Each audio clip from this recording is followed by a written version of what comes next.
Hello, darkness, my old friend. That's such a good song. I'm just worried that the memes have ruined it. Such a Probably, great yeah. song. But people now know it through Ben Affleck's sad face.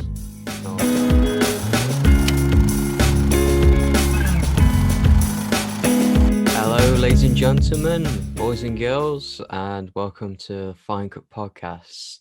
Today, Hayden is with us once again, and I've we also returned. Senor Blanco himself, and we also have another returning face, I'm Mr. back. Denholm Pepper Dennis back. himself.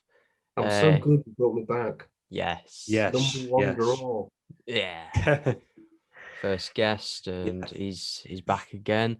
If you haven't seen last, yeah. Oh right. Oh cool. Oh cool. Yeah. If you haven't seen last episode with Denholm, he also runs a blog called the Velvet Cinephile. Yeah. Still do. Yeah. Nothing's changed in the past 3 weeks. Oh no. It's still there. And my traffic did go up. It didn't skyrocket, but it did go up. Ooh. So yeah, thank you. No, Thank you. Thank you as well. It's a Thank quid you. pro quo. Yeah. Yeah, we boost each other up a bit, which, hey, that's what free trade globalist economies do. Yeah. So, first topic.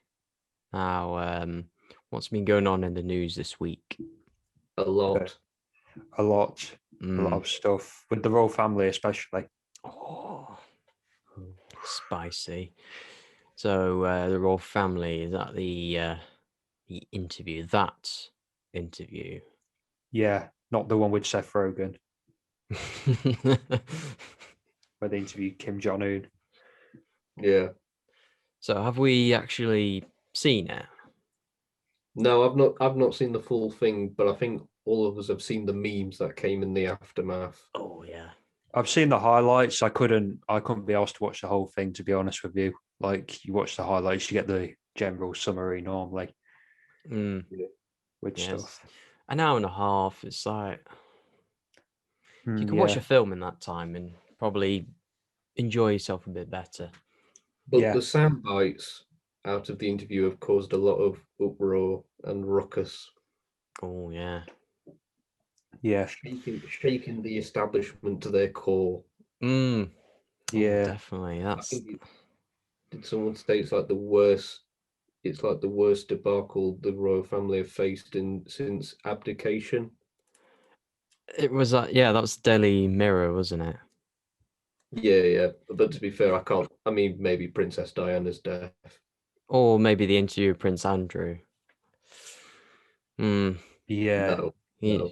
That came and it's just it's amazing, isn't it? Throughout that whole interview, the only thing that stuck with me is how adamant he was that he didn't sweat. Like, they were accusing him of all these things, like subtly and not so subtly, and then when they had the audacity to imply that he sweats like all other Homo sapiens. He just point blank said, "I don't sweat. I'm a lizard. We don't sweat." Yeah, it's just like an alleged nonce in the family who is being protected. He insists, "Oh yeah, I'm cooperating with the FBI." The FBI is like, "News to us, mate. We're trying to contact you, but you just don't say anything." Yeah, that interview. Well, the interview with Meghan and Harry is like, "Oh yeah, that's yeah." It's like to the people, like actual human beings, not the establishment. I think someone like a taxpayer funded nonce allegedly is more of an issue than someone speaking out as to not being happy within the establishment of the royal family. Speak for yourself, Jeff. Yeah. No, the bare basics is a lady gets married to a man. She's like, oh shit, this is a bit weird. Can we leave? The man's like, yeah, sure. I'm not going to be king anyway.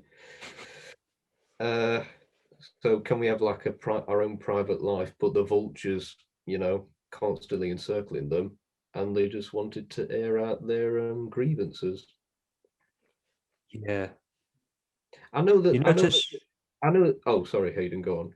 No, I was going to say, you notice how there's been a different reaction between the US and the United Kingdom with the whole interview.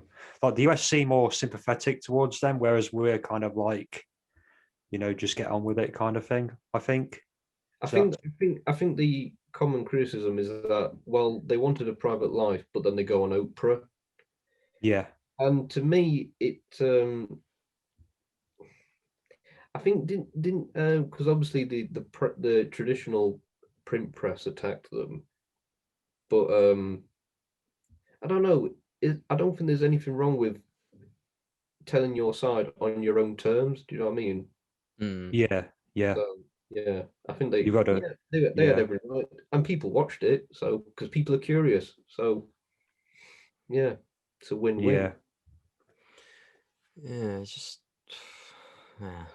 one of the Just things. Oprah. I guess they had to like clarify a lot of stuff, didn't they? Like, because yeah. Yeah, that's what I mean. yeah, like the media seem to really hate Meghan Markle. I don't I don't know why. I guess it's the same thing with what happened with Diana, I guess.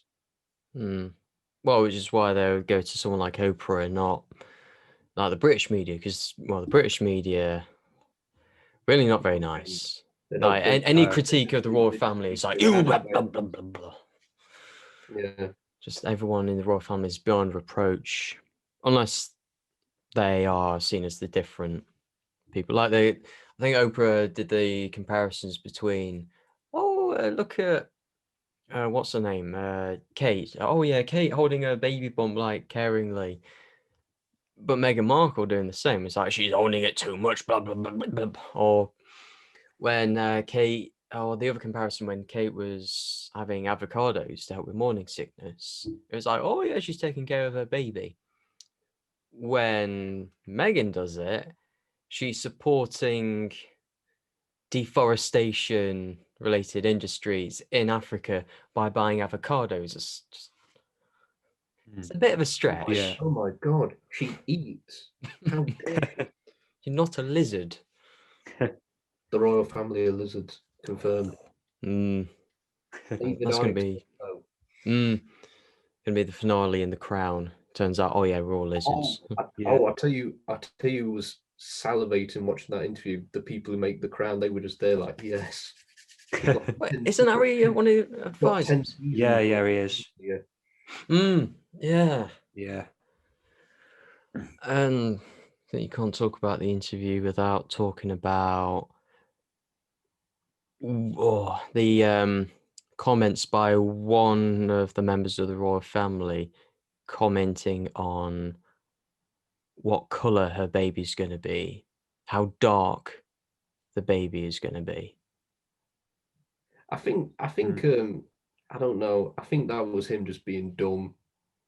I think that's just. I don't know if I think people are kind of blowing that out of proportion. Quite frankly, I think he just asked a dumb question because there's this family who have been cut off from society. They've been white for the past hundreds of years. All of a sudden, this she's mixed race, is she not? Yeah. Is her mother black or her father's black or something? I can't quite remember. So I don't know. I think I give them a pass on that shit. I think if we're talking about institutional racism, then yeah. But I think frankly, they just asked a dumb question. They were just like, I think they were probably just like, hey, I genuinely do wonder what colour are people wearing. Do you reckon they were just like thinking like, well, Harry's ginger, Meghan's, a bit. I wonder what Archie will look like. And I think that's it, really. I think it's just kind of blown out of proportion. It's stupid. Yeah. But I don't know. Yeah.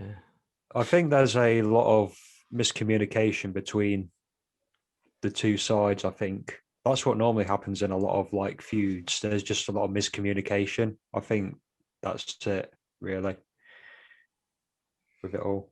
Hmm. Yeah, because between, well, apparently Prince Charles for a long time didn't take any of Harry's calls. Yeah. Just completely. Ghosted. Mm. But between Harry and William, things have been okay. Even if they haven't spoke, they've always been on good terms. But between Harry and Charles, it's yeah. But I think that also relates to their mother Yeah. and how she was treated by Charles. Does anyone think that people are looking too far into the whole like Meghan and Diana comparisons? Because I remember seeing like Maybe. a side-by-side photo, and it was like Harry holding Diana's hand and then him holding Meghan's hand in the exact same way, and I just thought they could just be holding hands. They were like trying to.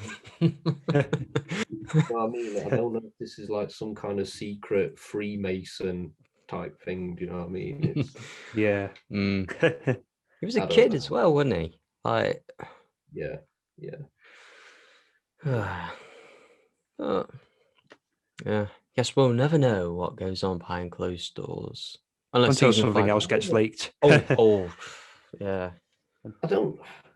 But what's gonna happen? Because the monarchy's not going anywhere.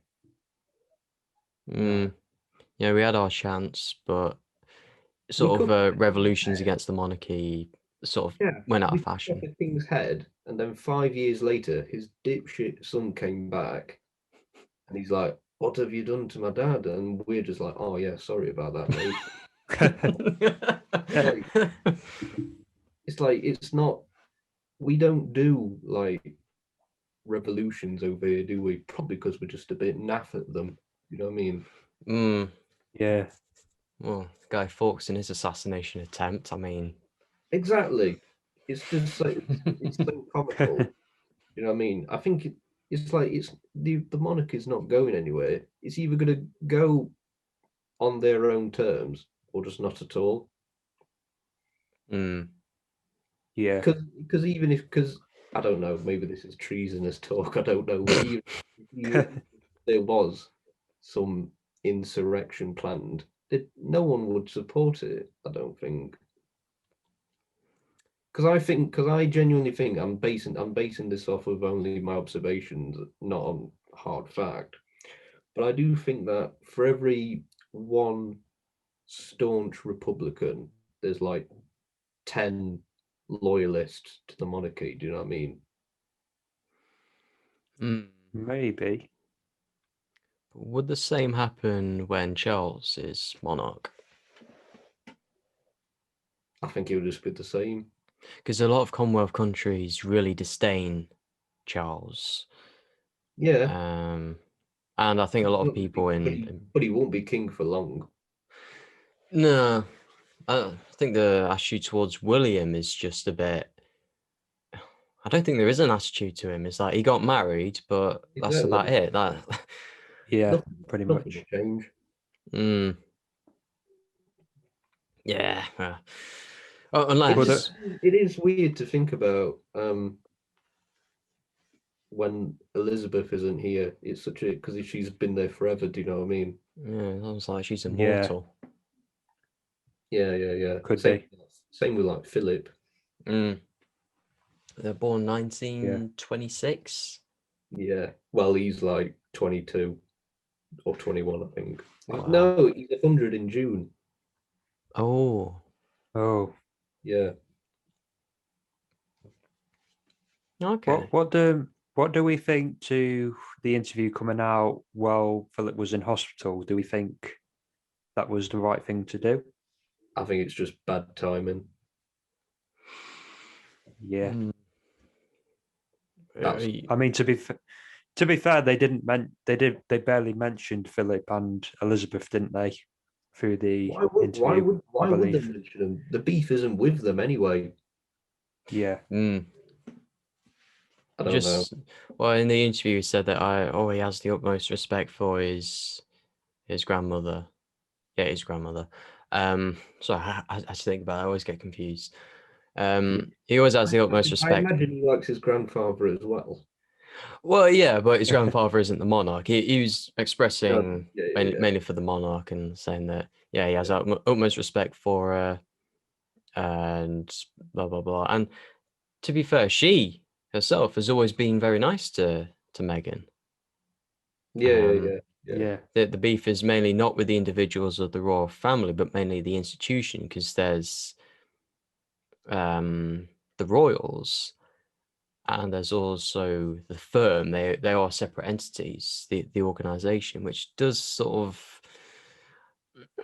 I don't want to be all, it sounds a bit tinfoil hatty, but having Jeff, I've literally just said that they're all lizards. So.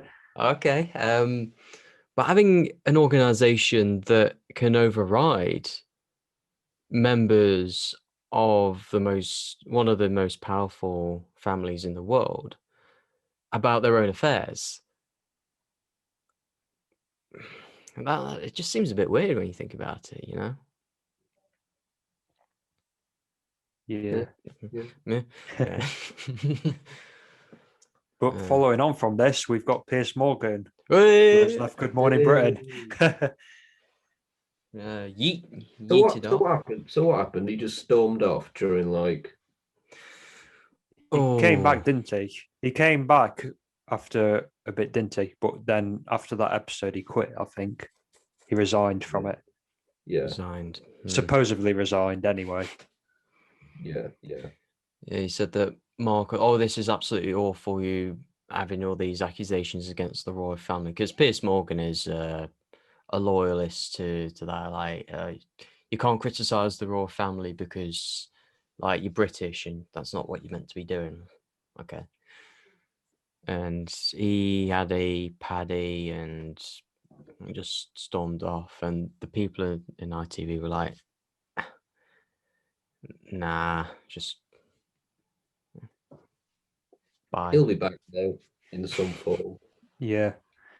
To be fair, I think it was a good thing that he stormed off because it gets more views. Well, a good thing for them anyway. Because you have to think that show, like, without Piers Morgan, it's just, I don't know. It's not the same, is it? Like, it's not, like, Piers Morgan's a very controversial figure, isn't he? So they won't get the same amount of views without him. Yeah, that's what I'm saying. Like, I guess in his eyes and in my eyes, from an outsider looking in, no publicity is bad publicity. Yeah. So for those people that hate Piers Morgan, the best thing to do is just ignore him.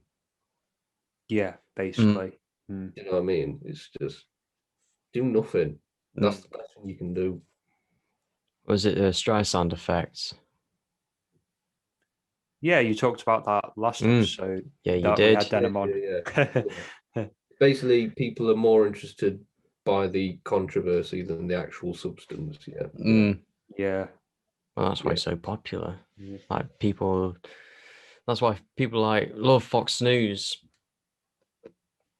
despite most of it being a whole lot of shit, basically. Yeah. Well, it's just right-wing Republican propaganda. Or our equivalent Daily Mail. I mean, or The Sun, because they said, our sales are down. This was right before lockdown. And it was also at the same time there was a shortage of toilet paper. So they missed. Yeah. They missed that bit of marketing. Said, no toilet paper, just buy The Sun. Yeah. Bit of a cheap shot, but smart advertising. Yeah, but yeah. Do we think that? Sorry, I was going to say back to Piers Morgan anyway. But do we think he actually resigned or they got rid of him? By resign, do you mean out of his own free will? Yeah.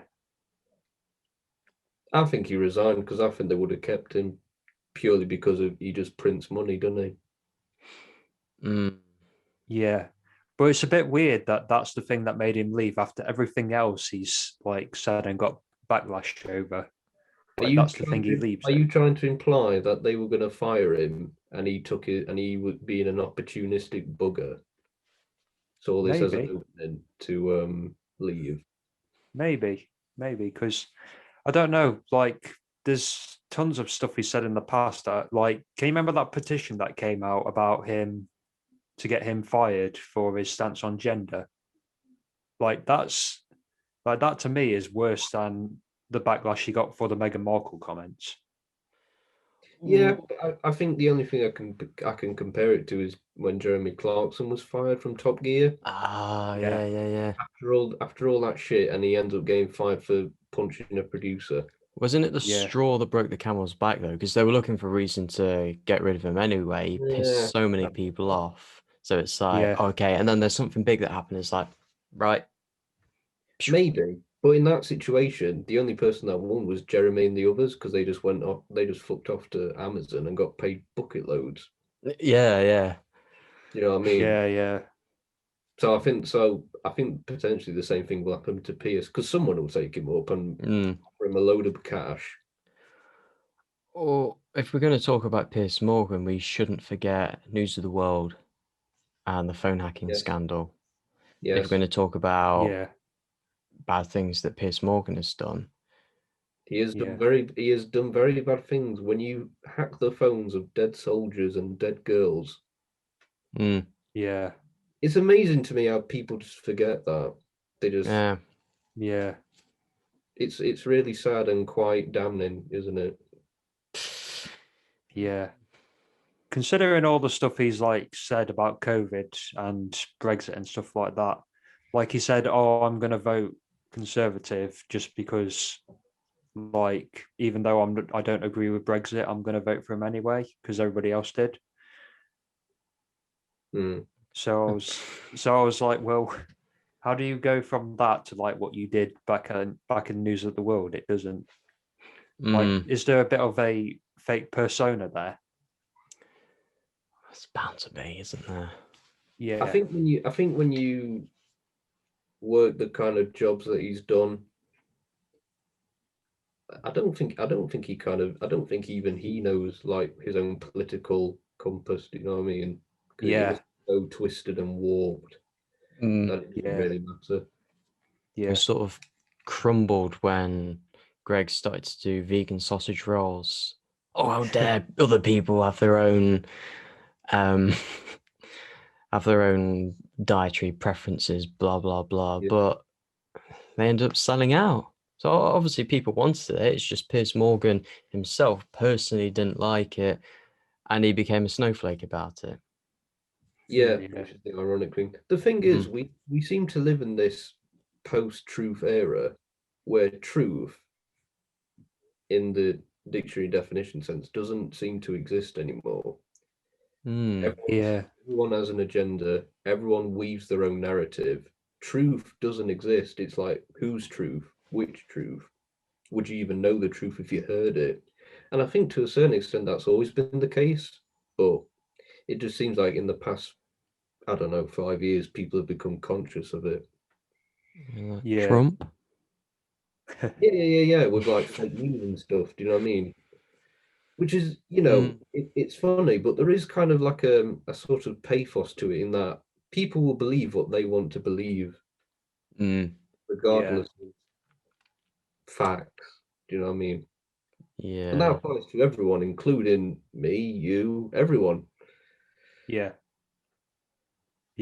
People are very passionate these days. Okay. Yeah, people seem a lot more passionate these days about what they believe in than, well, actually, I don't. Maybe that's not true because people were a lot more silent in the 90s and 80s, weren't they, with certain issues? I think it's a case of there's so many outlets now for people to view. Yeah, I don't know, because it's just like it just seems like we live in a world where we just have this orgy of information at our fingertips, but that means so many people get to put their fingers in the pie and feed us bullshit. Do you know what I mean? Yeah. Yeah. Yeah, well, you could use this as an example. We're talking about this on YouTube, and anybody can do it. Yeah. Anybody can Not that make their own not opinion. that we would tell you bullshit, dear viewers. Oh no. This is the truth and only the truth. Exactly. Big Believe what Brother we is say. watching. Buy our merch. Yeah. Oh, We basically are living in that film They Live. Where Roddy Piper puts on the glasses and it says like consume our products and stuff on the billboard. Yeah. Yeah. Speaking about that, what about things like InfoWars? Like you've got something, well, with people with so extreme views that I think it goes without saying that a lot of what they say is just utter nonsense. If you disagree, smash the dislike button. But with people like that, they come up with all these different conspiracy theories, like the globalists taking over, which honestly sounds like a dog whistle for the Jews. But again, who am I to say? They have been for certain other people, but I'm not accusing them of anti-Semitism, but I'm saying it should be carefully trodden ground. But a lot of their things, like, it's ironic because they were talking about how soy products are feminizing men, yet if you talk about like the actual estrogen, plant estrogen reacts differently than animal estrogen, which animal estrogen is found in actual cow milk, which blah blah blah. But the hypocrisy comes when their own products come with soy. Like, you're saying soy is bad, yeah, on the ingredients on your own little products, that your magic pills that you're sharing contain soy. Like, oh, what's going on here? It's like a Jedi mind trick, innit? There is no soy in this. Yeah, the world is being feminized, but if you want to become more manly, buy our pills. And it's a business model that works. Yeah. Yeah, particularly with meats as well. Like, I noticed that like it's very masculine to eat meat as well.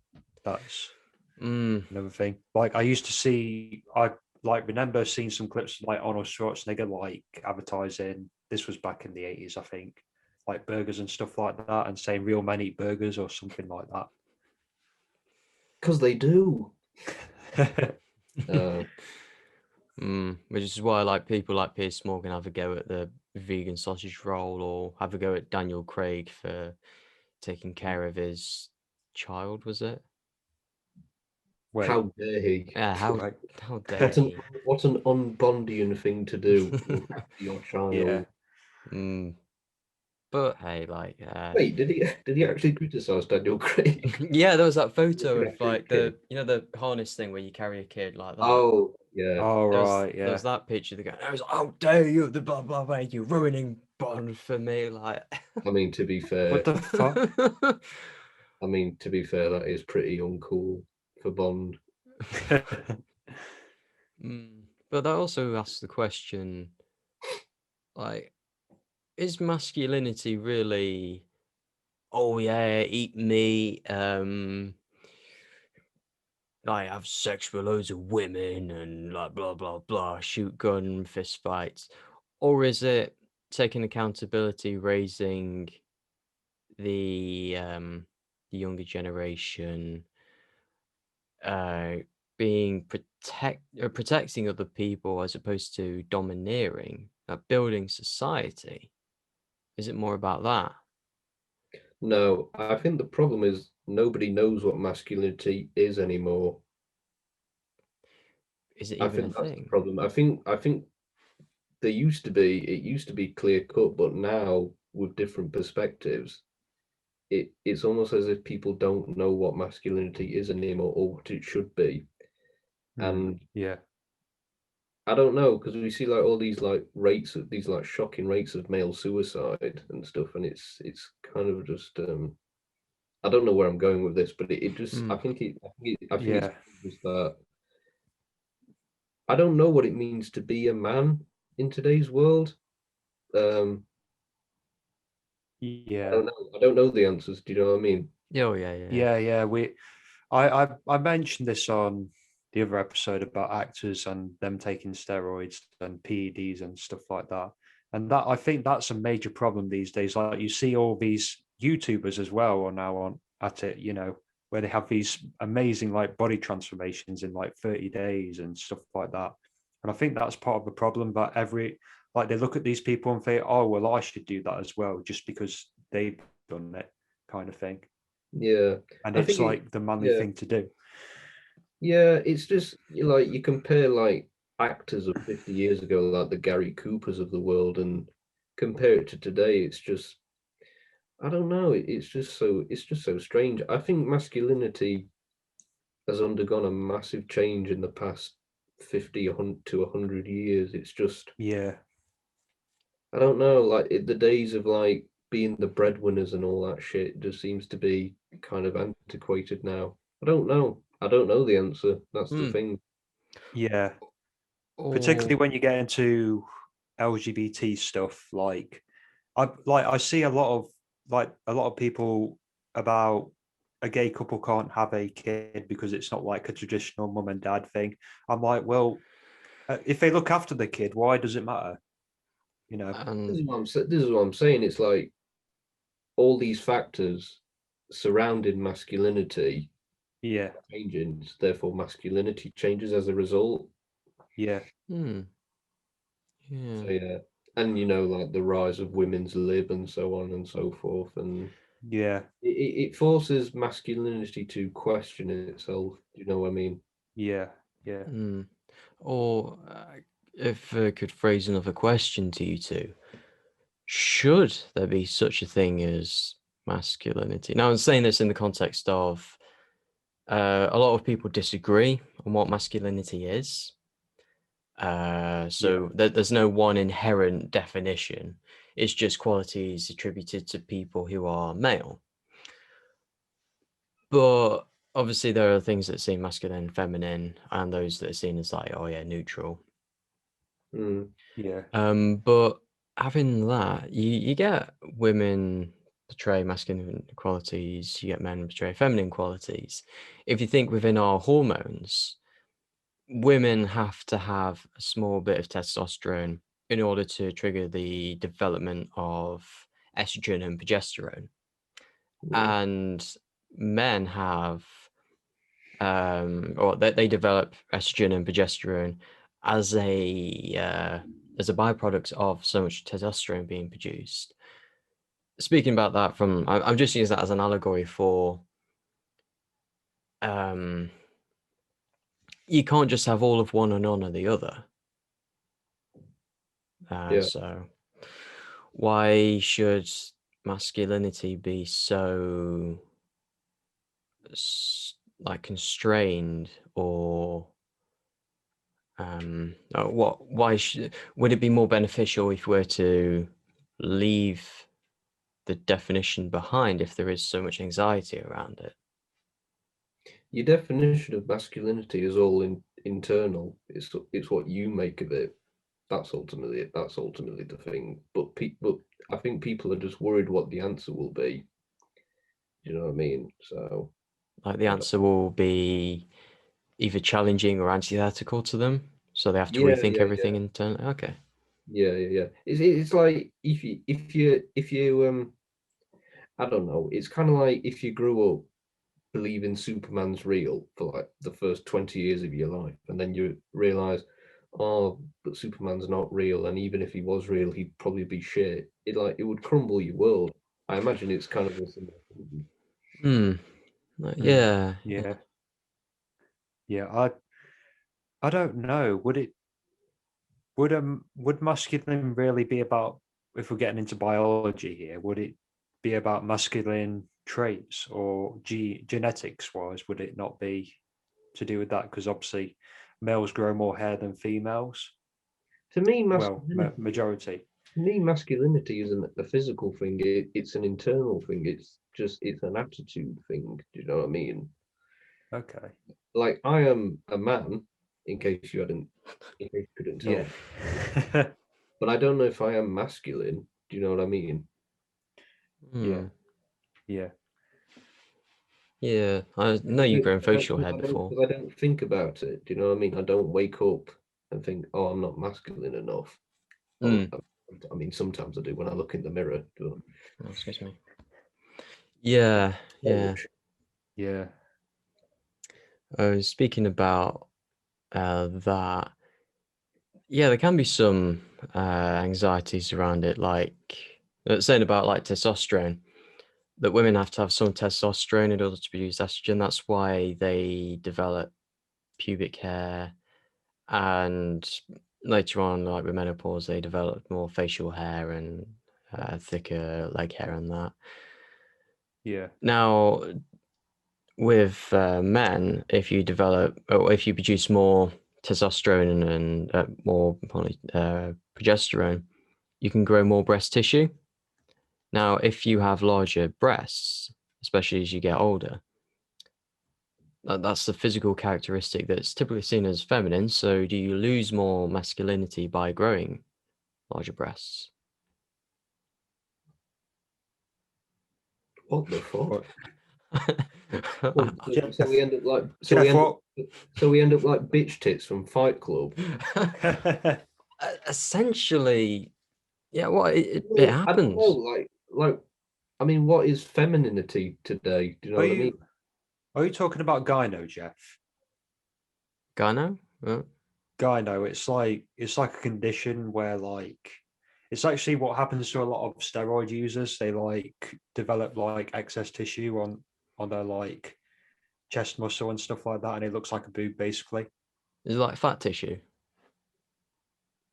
I think I'm not sure what it is. It's just like excess tissue because Yeah. obviously I'm a fan of the UFC, and there's this fighter who had a controversial thing come out about him because he appeared in one of his fights with excess tissue under one of his chest muscles. It's just a breast. Like, Yeah, but the whole perception of that was if he was taking something while he was in the fight. okay, yeah. But it can also be developed through other things as well, like injury or like the excuse the fighter made was that he was smoking a joint or something like that. So I don't know how that would even link to that because it goes to your brain, doesn't it? Grow some boobies, smoke weed, kids.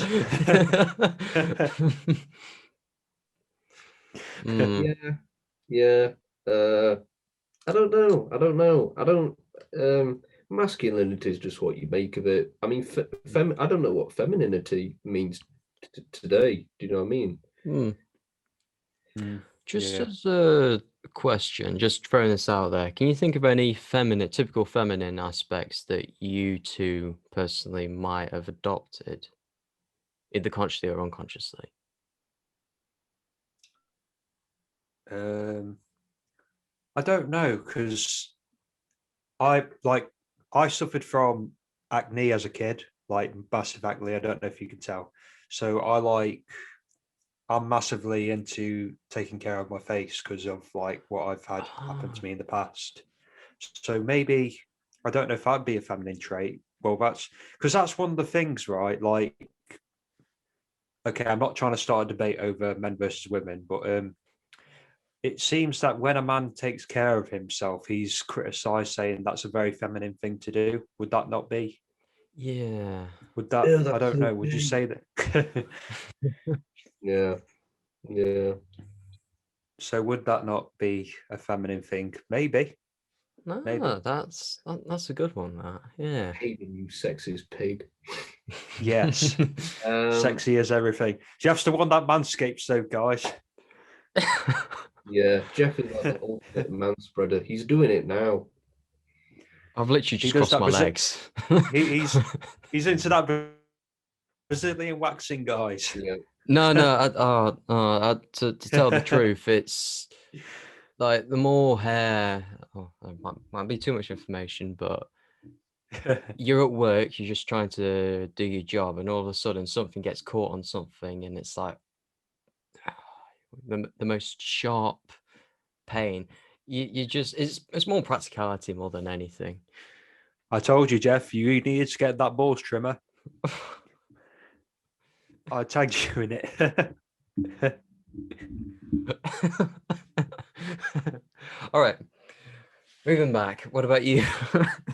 Sponsored by Manscaped, guys. Please sponsor us. Please. What about you, Denham? Manscaped, about- if you're about- watching this video. Sponsors. Pardon? I was. I know this sounds really dark, but I was watching. Well, I wasn't watching it. I was walking past a TV playing Sky Sports News. Yeah. Mm. All Yeah. the adverts were just erectile dysfunction stuff. Oh yeah, I've seen them. Yeah, I've seen them. It was erectile dysfunction followed by baldness, and I just thought, no wonder men kill themselves. It's just horrible. Mm. Yeah, It's like menopause. Like women get all this support. Like, oh, you're going through this. Oh no, it's a tough time, but no, you get through it. Erectile dysfunction. There's that ridicule. Yeah. Yeah. There are double standards when it comes to that type of thing. Mm. Yeah. yeah.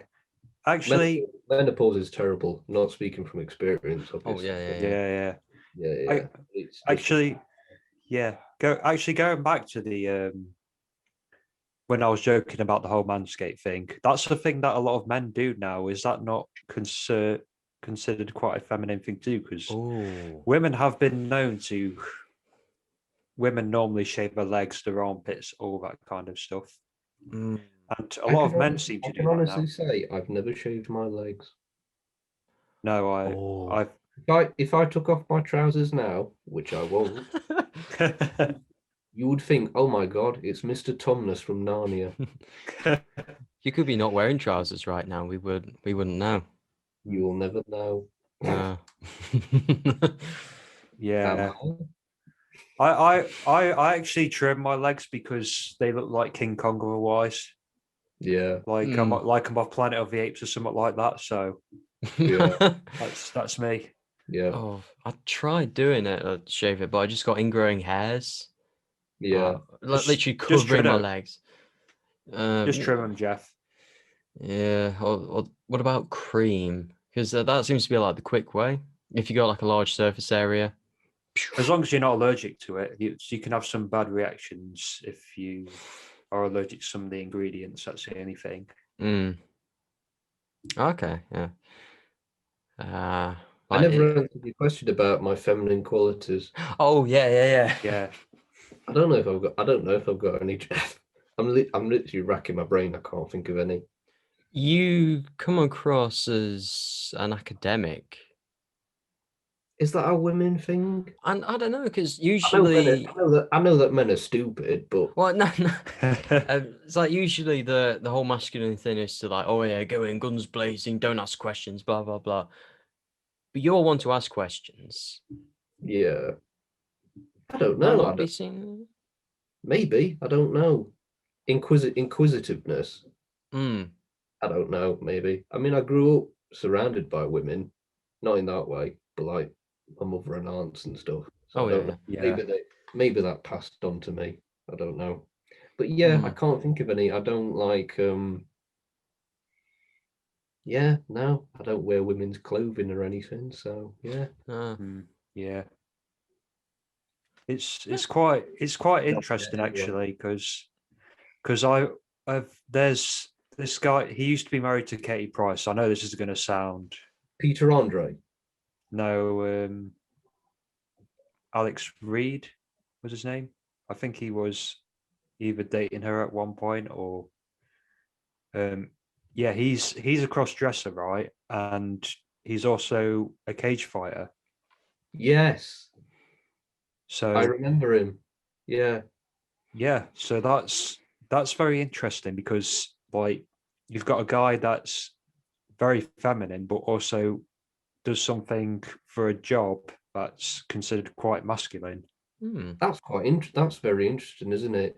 Yeah. That's almost like an oxymoron. Yeah, because he was in the army before that as well, and that's quite a masculine.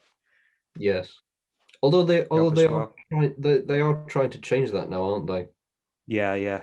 I don't know if they're successful at it, but who are the army? British Army. Yeah. Yeah. Because I'd be terrible in the army. I'd be awful. I'd show up and they'd just be like, "Go home." They'd take one. You know what I mean? Yeah. You talk about cross-dressing. Was that from an eroticism point of view, autoeroticism, or is it more from just want to experience like a female point of view, or is it from like a trans perspective? I don't know. I don't I know. don't actually know, to be honest with you. Yeah. Because there's it's somewhat it's obviously somewhat that was quite well known about him at the time. But does he just like women's clothing? Like Harry Styles did it recently, didn't he? Yeah. I think he got flack for that as well from Piers Morgan. You know? Yeah. It's par for the course, isn't it? Yeah. Then he wore like this. He wore like this horrible grandma's jumper or something. Yeah. Bless you. Oh, thank you. It was a cough, but Don't give me that shit. Be grateful. No, a cough is just a mouth sneeze. I'm so sick of people saying that. Oh, it was just a cough. Well, no, I appreciate it. I appreciate it though. It's very kind. You could have said something else other than bless you. You could have like fuck you, Jeff. Yeah, exactly. I knew that was coming. But also from another perspective, like speaking about the eroticism point of view, like in the 80s, what we now call transgender was called transsexual. Yes. But it was changed because saying transsexual has connotations with sexuality when it didn't necessarily have to be. It was more of a gender thing than sexuality. Yeah. It's like Silence of the Lambs, Buffalo Bill. Oh yeah, that is a topic in and of itself. Yeah. Do people not like that nowadays? I don't know. Yeah, because it's a good film. It's just there are scenes in it that people tend to take away from it and said that okay, because they see elements of what they call transvestitism and sort of frame that in an aberrant context, saying that well, then again, anything to do with like gender queering, like queering the genders or blurring the lines of it, if you don't fit in these rigid perspectives, you are therefore aberrant, you are therefore cast as the villain in this film. Yes. I mean, he does kill people, doesn't he? So but there was a throwaway line saying that there's no Clarice Starling says there's no correlation between transvestitism, as they call it, and violence, which that is an actual fact. But that's not what people take away from it. I don't think it's like a transphobic film. I just think the serial killer just happens to be a transvestite type thing, whatever they call it. Yeah, it's based on Ed Gein. Like we talked about Ed Gein. Yeah. He's had a massive influence. Like Psycho, the same thing. Like Ed Gein was not just a guy that skinned people and like wore the skin and stuff like that. He also was a cross-dresser. Yeah. But I think that's all to do with like his mother and stuff. Like he wanted to be close to her and shit. Like Psycho. Yeah. So you mentioned that. Yeah. Although, couldn't you say a lot of the, you know, the whole bathroom thing about worrying about predators going into women's bathrooms in their spaces. A lot of that. I know there's a video essay by do you know Lindsay Ellis on YouTube? Yeah. She recently did something like that, comparing the. She does really good essays. She's brilliant, but she did something. I think ContraPoints also touched on that as well, but Psycho having the cross-dress as a villain attack a woman in the bathroom in a state of vulnerability. Yeah. And the whole scare about, trans people in women's bathrooms. When I think if I'm a murderer, which I'm not, I'll just clarify that. Or are you? Or am I? Who Oh, knows? He's not. He's not. If if I'm really dead set on killing this woman, she goes into the bathroom, but I see the woman sign on it. I'm like, oh, darn it! It's like it's like an invisible wall. Yeah. Oh, can't do that. No. Like if you really are a predator, like someone who really wanted to like kill or harm people or whatever, you're not going to be turned away by a sign. Just being completely honest. I mean, we are trying to look. We're trying to like go into the mind of a predator right now. So it's quite difficult, but yeah, I get what you mean. I'm going to transgress this barrier and violate this person's existence, but I must respect this sign because I'm not a monster. Yeah. Obey Yeah. the traffic laws. Yeah. Yeah. All that. Yeah. Oh well. I don't know. Just find it interesting. Don't know all the answers. This is a really dark podcast. Oh, we can go into the darkness with a smile, can't we? Hello, darkness, my old friend. That's such a good song. I'm just worried that the memes have ruined it. Such a Probably, great yeah. song, but people now know it through Ben Affleck's sad face. Oh. Nah, it's a good meme as well. Like a lot of good things spawn good memes. Yeah. There's an art to making a meme. Yeah, definitely. For sure. Yeah. What do you guys think to the issue? Do you have anything more to memes? say? Or just anything we've been discussing for the past hour? I don't know. I'll let Hayden. I've talked. We said that. I mean, we did say a lot of our opinions during the discussion. Yeah. I have nothing to add other than don't No. editor. No, just don't murder people. Don't rape people. Should be given, but for some people, it's apparently not, and you just Yeah. give them a good slap.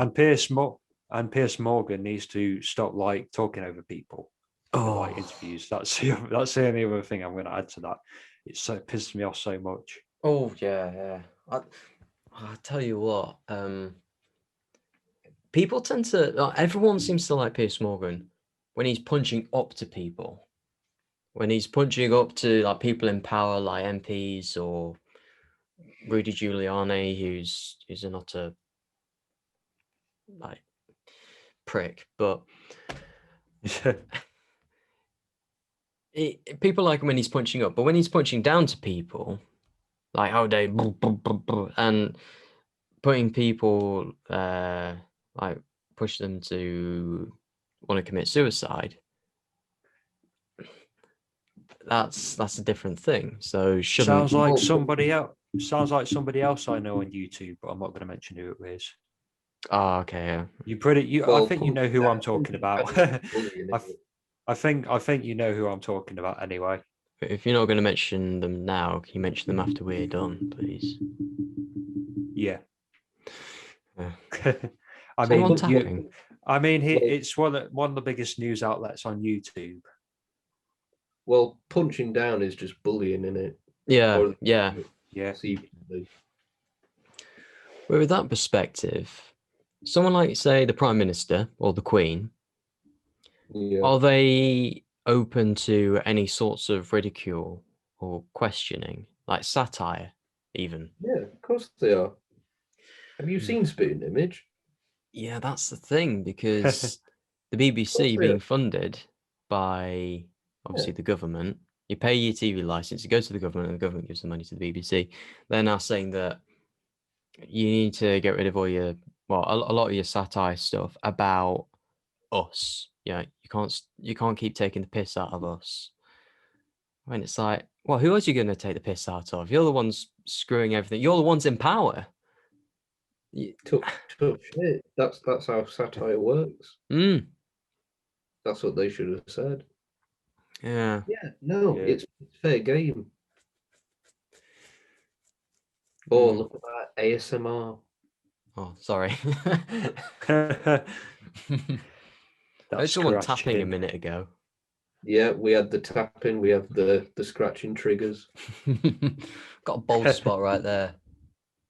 Have you got a beard or something? Oh, I haven't shaved in a while, but I got a bald spot. He's got right the there. neck beard. Right. Yeah, so that's lacking of my masculinity right there. Dweller. Pardon? You've turned into a right basement dweller. Oh yeah. Well, it's almost like lockdown. That's a responsible thing to do. There was this guy at uni. I don't know if you saw him, Jeff, but there's this guy at uni that like used to like he wouldn't grow any hair like on his cheek hardly, but like his neck he'd grow like loads. So he's like got a proper neck beard. I just thought to myself, what the fuck? I'm trying to think. Mine's a blank, but I sort of know what you mean. Yeah. Yeah, it's like a proper neck beard. Yeah. I just thought, man, that's different. Well, different strokes, different blokes. No, different blokes, different strokes. Sorry. Jesus Christ. I mean, I can't grow a great beard, so I can't criticize really. Yeah, I didn't think I could until I grew a mustache. That was a very nice one as well. Yes. You're damn right it was. The worst mistake, well, yeah, one of the worst mistakes I've ever made was shaving that off. Bro, why do you shave it off? Job interview. Oh, right. Mustaches will be distinguished though. You're like, yeah. I didn't get the job, so it was all it was all for nothing. Oh, imagine if you kept it and you got the job. I know, right? It genuinely was good, but man, it was a ball ache to grow. But it was worth it. You gonna do it again? Probably. I don't know. It was genuinely a ball ache, Jeff. That was like 6 months worth. Okay. But the thing is, it was like during the first lockdown, literally 1 year ago. Crazy. Wow. And I just thought, well, no one's going to see me, so I might as well, because people just think that it just grows. It doesn't. There's a period where you do just look like a kiddie fiddler. and you just got to sort of like ride it out, and it's like you get like dry hair and stuff. Do you know what I mean? Like, yeah. How do you like take care of like your moustache once it's fully? Oh, I had to buy like a full kit of like moisturizer and stuff, and just like get in there with like the comb and stuff. Like Dollar Shave Club. Something like that, yeah. I didn't buy it. Somebody bought it for me because I was really itching because obviously it's the first time I'd grown one. So they bought me the stuff and it worked a treat, and yeah. And then not long after that, I shaved it. So, and many tears were shed that night, bruh. I won't say it. It's not. Don't worry. I won't say bless you. Oh no. It's okay. I feel it. No one appreciates it. No, I feel it. Right here. Yeah, sure you do. No, I do. I'm the one who feels it. You. Yeah. What next?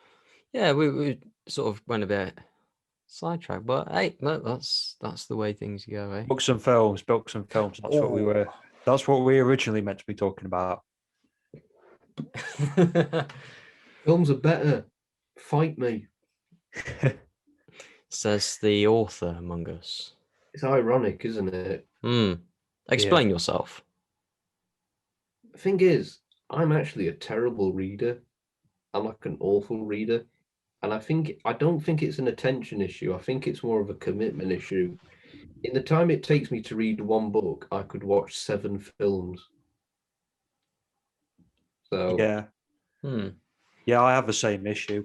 Like it takes me forever to read stuff. Like the problem is as well, if I like try to rush it, I like don't get much of a detail in this at is all. this is the cycle of me reading a book.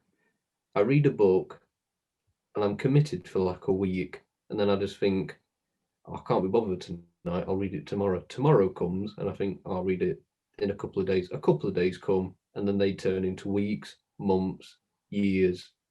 Yeah, And that's what happens. Hmm. yeah.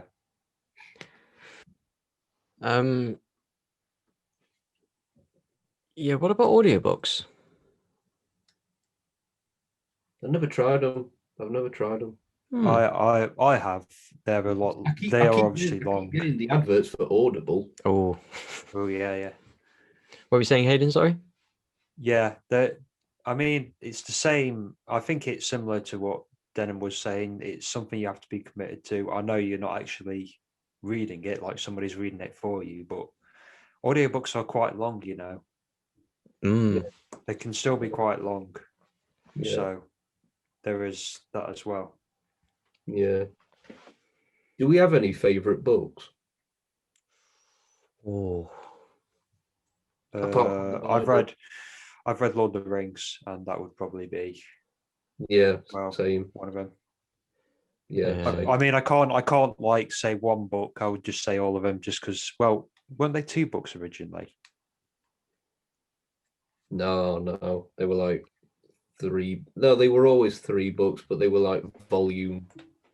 Okay, It was like 2 volumes per book. yeah, Hmm. I would say that Hunger Games is pretty good as well. Like, I read the book and then I watched the film, and I thought the film is so like so inferior. Like they left so much out. Yeah, and that's what ultimately happens, isn't it? Yeah, yeah, The thing is, though, like Lord of the Rings is great books, but they're also great films. It's very strange. yeah, Hmm. But the thing about Lord of the Rings, the films, is that the biggest difference between the books and the films, for me at least, is in the Peter Jackson films, there's a real sense of urgency and danger, yeah, whereas the books are very leisurely. Like it takes Frodo like 50 years before he actually leaves the Shire. Hmm. yeah, yeah, yeah. Yeah, That, and yeah, even then he doesn't. And even then it's like it feels like a stroll because he ends up going to like Tom Bombadil's house and staying at his gaff for a week. Whereas in the film, it's like, holy shit, there's a fucking ring. We need to destroy it quick. yeah, Hmm. yeah. I think that's with a lot of films and books. Like books, you know, you can pace stuff out because you can write like as many pages as you want. Well, maybe that's not true, but like you can get more story in a book than a film, and a film genuinely moves quicker than a book, doesn't it? Yeah, and then it's weird though because The Hobbit is shit. Yeah. But Oh man, that last film pissed me off so much. The last one in particular. but the thing is, the whole thing was bound to be shit because it's a trilogy and it's a children's book. Yeah, It should have yeah. been like 2 films max. Well, it was originally meant to be 2 films. Yeah. When it was like Guillermo del Toro was involved and stuff. Yeah. Are you all right, Jeff? Yeah. Sorry. I think I've got a bit of dust in somewhere. Oh yeah, Yeah. you live in a basement. Yeah, I forgot. Sorry about that. Do androids dream of electric sheep? That's a good film. Mm. Good Blade film. Runner is a very good film. You The can't book, avoid it if you're a film student. yeah. The books are completely different though, aren't they? Like the book, no, the book, sorry, not the books, because there was only one book. Sort of. I mean, like Tyrell's still there, but I think they're under a different name. One interesting they had in the book was the mood organ, because there's in the world where everyone's pretty well moved to like off-world colonies, and there was hardly anyone on Earth anymore. Well, little like people were on Earth gathered up together in the cities, and everyone's just really like depressed, and to stop people from like basically saying that to stop people from bless you from Thank you. from killing themselves, they had a mood organ where they place their desired mood into the organ and they just feel it. Which I thought that was an interesting concept. And they had this like group religion called sorry, mine's I think it's called Mesa or something. Where there was this like communal experience, almost like broadcast on TV, where someone would go up a hill, but they would never quite get there. And yeah, there was that sort of, it's just interesting ideas and that, but found a lot of the ideas that didn't end up in Blade Runner ended up in Blade Runner 2049, like the nuclear wasteland of Las Vegas. I think that was in the book, World War Terminus they call it. But no, found the book absolutely fascinating. Although one thing you do get annoyed at by especially older books is, why do the authors have to keep describing every female character's breasts? Because that is their character. They are defined by their breasts. Yeah, just gets a bit like pervy. Like you're trying to get into it, and it's like her breasts twitched and her nipples. And like, bro, and you want to know something else, Jeff? What? Total Recall is written by the same author as Blade Runner. Oh. And that has the free tit girl in it. It's Philip K. Dick. Philip K. Dick. Philip K. Dick. Yeah. The three-breasted woman wasn't in the book. I don't know. Actually. I don't know. The book stopped at the bit where he's going to get the implants, the mind implants in, and then he woke up and was blah blah blah. Won't spoil the book, but yeah. So it takes a completely different direction. Sort of, yeah. Well, it's still interesting nonetheless. Like Philip K. Dick, his works are like a gold mine once you start looking into it. I'm guessing it takes place on Earth instead of Mars then, like in the remake. Yeah. Although the fantasies were still about Mars. Yeah. That's Arnold's best film. Not Terminator 2? I do kind of have a soft spot for Total Recall. I'm not going to lie. It is a very, very enjoyable film. Very enjoyable. No, I'd say Total Recall is Arnold's best film, but I think Terminator 2 is a better film than Total Recall. But it's a better film because of other things other than Arnold. Yeah, that makes sense. Because I don't suppose he's really the main character in Terminator 2, so maybe that's it. No, I do prefer T2 to Terminator 1. I think everyone does, don't they? Yeah. They prefer seeing Arnold as the good guy. Yeah. I think it was just a better told story. Not saying that the original wasn't well told. Oh no, yeah. The original was great. Like it has a lot of resolution in it as well, and important like life lessons. Like I just think it improved a lot over the first one. But it's just a shame that there's more bad Terminator films than there are good ones. Yeah, I was pissed off with 3, to be honest with you. It's just like, well, you just throw away everything that made the first 2 films great, and the ending and the resolution of everything, and just make a sequel and like just write off everything that happened as well. It was going to happen anyway. Yeah. Screw the first. Screw like that. If you could like find a way to make a sequel, like make your previous film stupid, that's the way to do it, I guess. Yeah.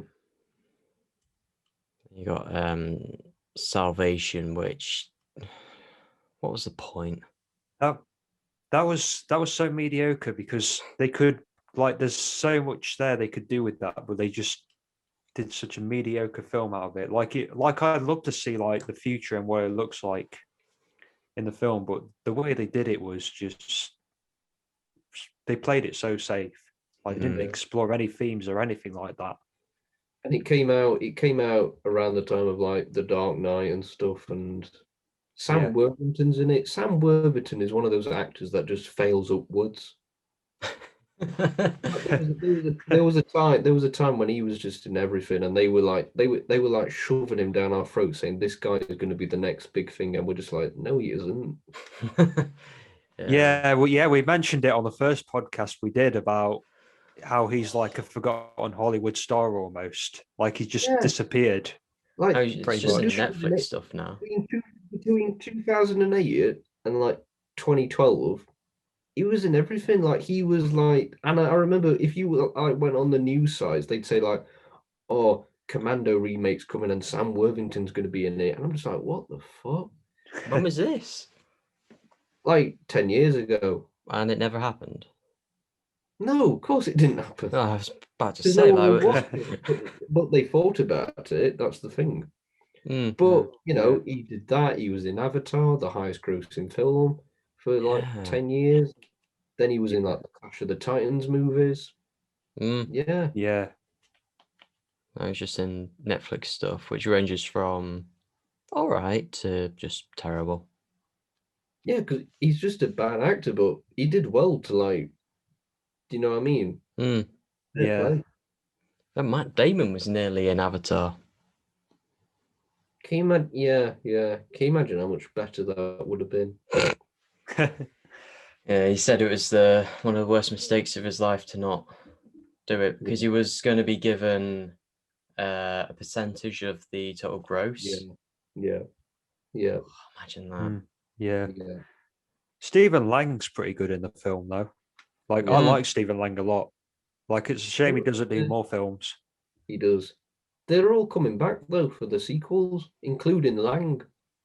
Yeah, When's that's that weird. come out? Sigourney Weaver's come back as well as a different character apparently, which is strange. Yeah. Oh, okay. How's that going to work? Do we know? No idea. You'll have to pay to find out, Jeff. Oh. There's the paywall, Jeff. Avatar 2 and 3 and 4. Yeah, they've been in production for how many years? Too long. So the word's going to say, yeah, 2015, Avatar 2 is going to come out. No, 2017. 2019. Thing is, though, Disney own it now, so. Oh, you mean they actually might do something with it? Yeah, but I think I think there's also the fact that they don't have to worry about it beating Endgame or anything. Because Disney win either way. Do you know what I mean? Yeah, so you I did read the other day that China is thinking about re-releasing Avatar again, so it might become back again. Do we think Avatar 2 will be as big as the first one? I really don't know because no one. But thing is, everyone thought Avatar would flop. Yeah. I don't know. Loads of people thought Titanic would flop. James Cameron just seems to be really good at defying the odds. Yeah. I don't know. I think Avatar will make most of its money in like Eastern countries. Yeah. Yeah. It's weird because I don't know if it can actually do it because it like the timing and everything now, like Avatar's what, like is it like 11 years old now? 2009. Yeah. It's really old now. And is it do you think people have forgotten about it? I think as soon as they like build up the hype and the trailers start coming out, and I don't know, man. I don't think it will be like highest grossing film, but I think it will do like $1 billion and stuff because it's, to be honest, it seems like everything does $1 billion these days. Yeah. I think it will. I think it'll do fine. I don't think it will flop. I really don't. And plus, it's all to do with water and stuff now, isn't it? It's like motion capture underwater. I don't know.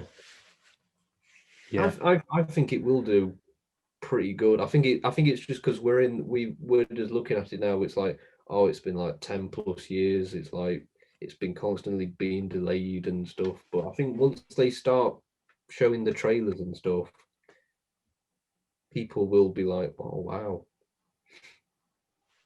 Maybe I'm wrong. I don't know. It won't be the first time. We'll find out, eh? Find out. Yeah, I bet you £2 that Avatar will crack 1 billion. Yeah. Okay, I'll take you up on that. Yeah. Let's go. This is on record. This is on record. £2 that Avatar will crack 1 billion. This will probably backlash on us in a few years. I don't know when's it coming out. Christmas 22. Oh, who knows? Probably be pushed back again, wouldn't it? Because of course it would. Yeah. At that point, my £2 will be worthless. It'd be like Fallout 4. I'll just give you like bottle top. Did you know some guy actually tried to buy bottle caps when Fallout 4 came? No, he tried to buy the game with bottle caps in like a store.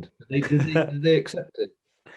No, I don't think they did. I would have done. I would have done. I'd have been like, wow, you are living in 2045, mate. Another question, just going back to the whole book thing. Oh, shit, yeah. Shit, yeah. Now, things like Audible, self-publishing, and that they've made things a whole lot easier for the average Joe to get their stuff out to people. It's almost a similar way to, let's say, Amazon Video Direct. Well, maybe not now because they changed their thing, but all these different film aggregator sites where, I mean, they only tend to do like feature films, but even independently produced features, they can be like, yeah, okay, just put this through. And they then communicate with different sellers, and then they get it through that. But with books, is there any sort of limit to that? Like, do they prefer like full novels as opposed to short stories or blah, blah, blah? I really don't know. I think the problem with that is any old Joe can get it, so you'll probably get a lot of tosh. You see what I mean? But buried beneath all that tosh will be like one great piece of work, but it'll be like buried underneath. You see what I mean? Yeah. So it'd be harder for. But I don't know how you deter that. Do you know what I mean? Is that promotion? Do you do like little promotional things to be like, yo, have a look at this, blah blah blah blah blah? Yeah, I guess. But I don't know. I mean, it's one of those things, isn't it? It's like it's a double-edged sword. It's like great for, people like me to publish their stuff, but you also get someone who's a bit of a hack. Do you know what I mean? Yeah. Yeah. But the alternative where you had fewer people, like fewer publishers, and not as many people were able to get their stuff out there. Would you prefer it now where the bar is set a lot lower, but a lot more people can do it, as opposed to the bar a lot higher, but not as many people can do it? I think this is also a similar thing with what's happened with filmmaking in like the past 10 years, because I've watched a documentary about this, about what's considered professional filmmaking these days. Like, is it filmmaking in a feature film, or is it on YouTube? Because filmmaking's more accessible these days than it ever has been, and getting your work out there is easier than it ever has been. Like this podcast, we stick it out and we're just three regular guys, but there's people that do like talk on the radio for a living. So what's the difference between us and a radio show? Well, that's a good question. And that's the same thing with books, isn't it? Like it's like the same thing. Like, where do you draw the line between someone who's an amateur and a professional? You can't. That's the thing. The lines are blurry. Yeah, I mean, The, it lang- used to be. the language is in a constant state of change.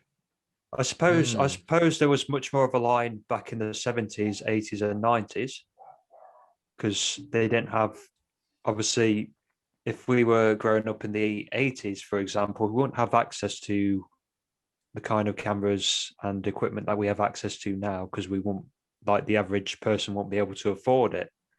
Mm. Mm. Yeah, I agree. Yeah.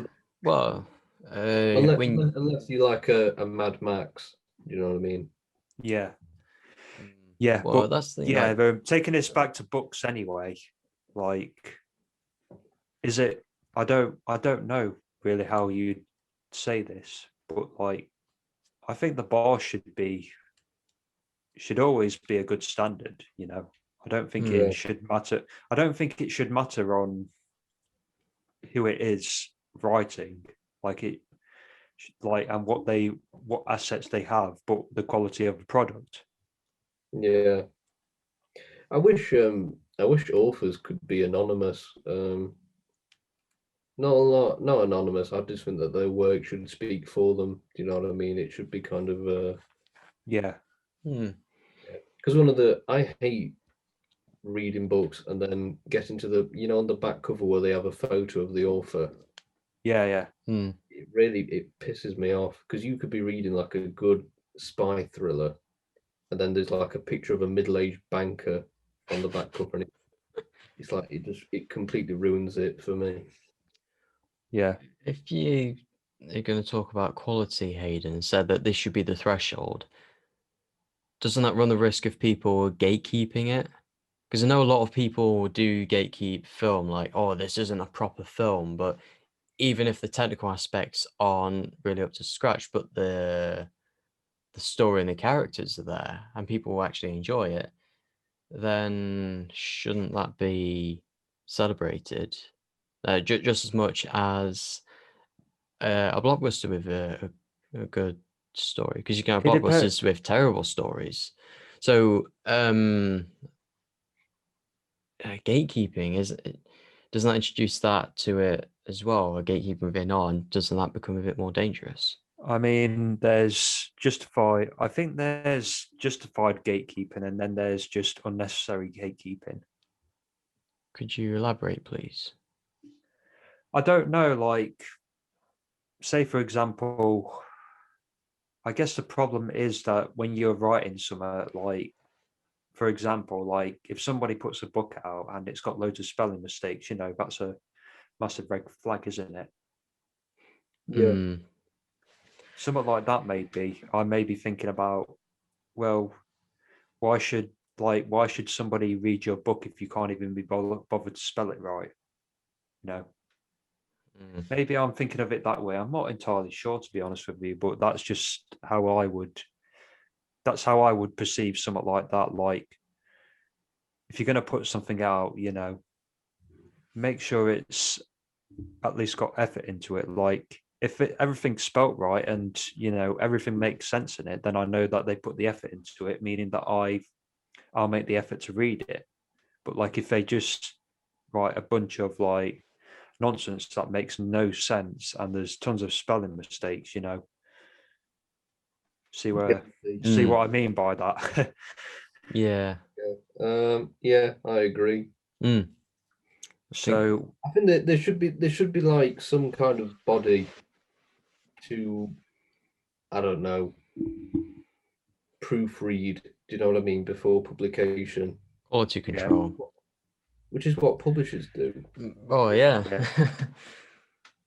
Or I think, say, the film equivalent to that, if you're on like Amazon Video Direct, you upload your file, your mezzanine file, and they got certain aspects to it, like you can only have it in these set frame rates where it's anything between 23.976 to 30 frames, I think. This resolution, this bit rate, blah blah blah. There's all that quality control that long as it fits these technical aspects to it. But to them, even though they do curate a lot now, but to them, as long as it fits what they want, which is mainly narrative features now, as long as it fits that, they don't really care about the quality of the story. Like the story itself could be absolute tosh. It could have no real direction. There could be no like character motivation or depth to it. So there's quality control of that perspective, but you It's also all got about quality of the story. schematics, though, isn't it? It's just yeah, Yeah, it's and characters. yeah, and going back to my point, I actually thought of something else of why some gatekeeping isn't exactly a bad thing. The problem is what Denholm was saying earlier is when you've got a lot of bad things that are not done right, it takes away from the good things in there. Yeah, Like obviously if something's good and it gets lost on top of all the bad things, like that's that author's loss, I guess.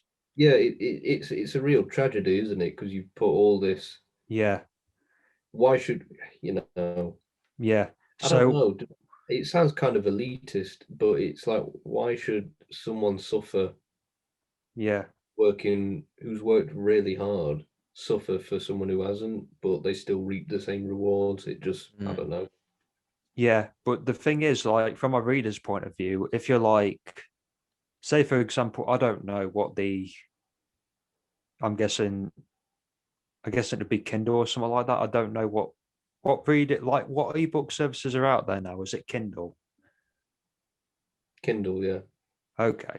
Is it Right. not Audible? Yeah, Or, yeah, yeah, yeah. Or the well, Amazon one? Amazon, you can self-publish through Amazon via Kindle, I think. yeah. Do Google have a service? I So don't know.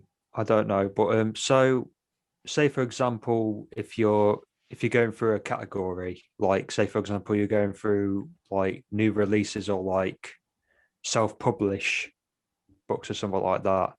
If you've got like say for example, you've got 10 books and one of them's good, but the rest of them are shit, you're not gonna browse through them, are you? You're less likely to browse through. It's like, well, why would I waste my time digging through all of these books just to find one good one? Yeah, And I think that's why you need some kind of gatekeeping, because yeah. But otherwise the good stuff gets lost. yeah, but it's the same with like streaming services. Like the amount of fucking dosh that I have to troll through to find something good on Netflix.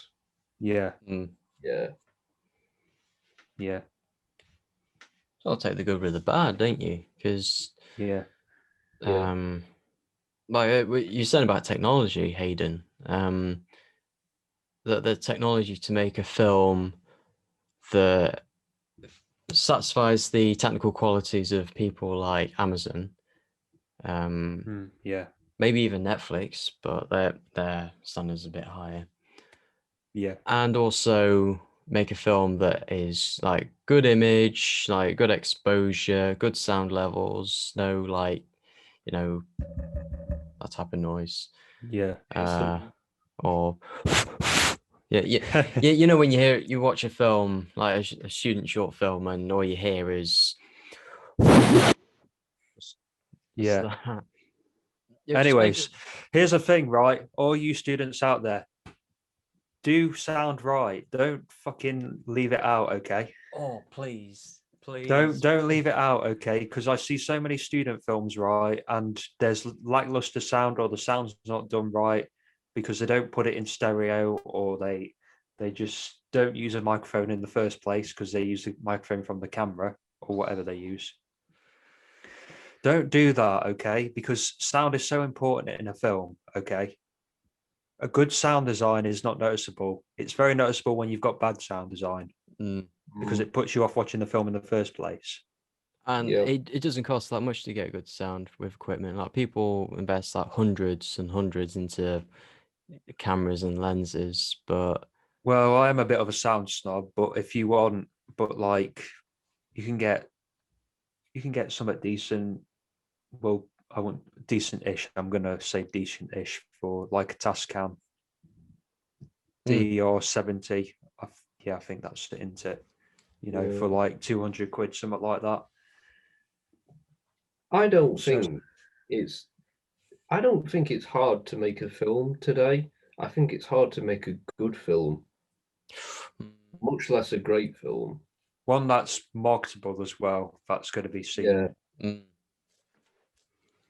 But I Well, think if you have the fundamentals, you have an interesting story, good actors, Yeah, a lighting person that can light the damn thing properly, and a good sound person. yeah, Yeah. You've got a film. I think it's just hard to make a great film nowadays. yeah, And there's also like self-funding. You can do it cheap. I think one of the hardest things is logistics. yeah, Yeah. Because organizing a group of say 10 people, like a Yeah. really low budget crew, 10 people, 5 actors, it can become a bit of a hassle. yeah, And the thing is, it shouldn't be, but it is. Yeah, yeah. I think you're right. That is the hard thing, and it's a shame really because it's not even that it's hard. It's just that it's just so nauseating. Oh, yeah, yeah. yeah, yeah, Tedious. Yeah. That's the word. But yeah, because people just want to get the film done, don't they? Because that's the fun part, or it can be, yeah. unless you're Francis Ford Coppola doing Apocalypse Now. Yeah, Yeah. yeah. Although I would argue that a lot of the creativity is actually done in the pre-production and editing more than Editing the can actual make or break a production. film. What was you saying, Denham? I was saying editing can make or break a film. Yeah, Because you got those all production, which is like a lot of people. It can be like smooth, it can be chaos, but it's sandwiched between times of loneliness. Like you've got your writing, which your writer or your writers start working alone.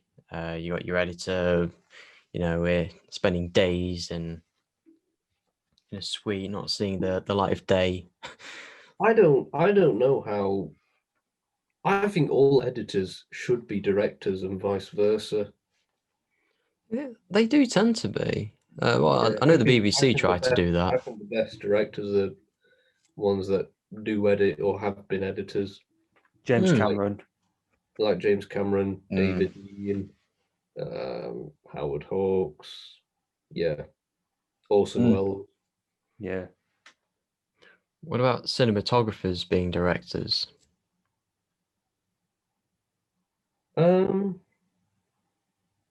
In my experience, they usually end up being all style and no substance, Yeah. yeah. but that's not necessarily a bad thing. I think I mean, cinematography is very different, isn't it? yeah, I mean, Roger Deakins is the best cinematographer in the world, but would he make a good director? I don't know. Yeah, I mean, Chris Nolan's cinematographer started off in porn, didn't he? So Which cinematographer? Was it Wally Pfister or Wally John Pfister, Voight? Wally Pfister, Yeah. and he yeah, directed. Was it that film with Johnny Depp, Transcendent? Yeah, he did, didn't he?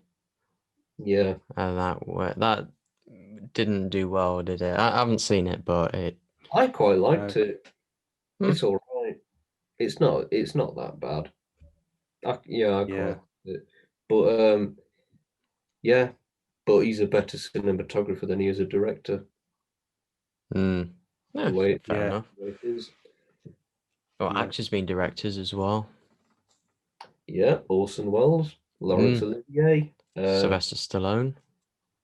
yeah, the best. yeah. Denzel Washington. Yeah, Mm, Ben Affleck. Ben Affleck. Yeah.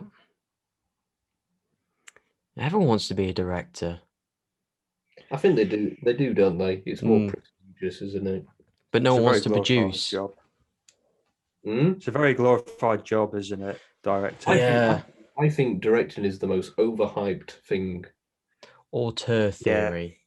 It's utter bollocks. Everyone Yeah, goes it's on a about very auteur theory. very outdated theory. Mm. It intensifies snobbery and elitism. Yeah.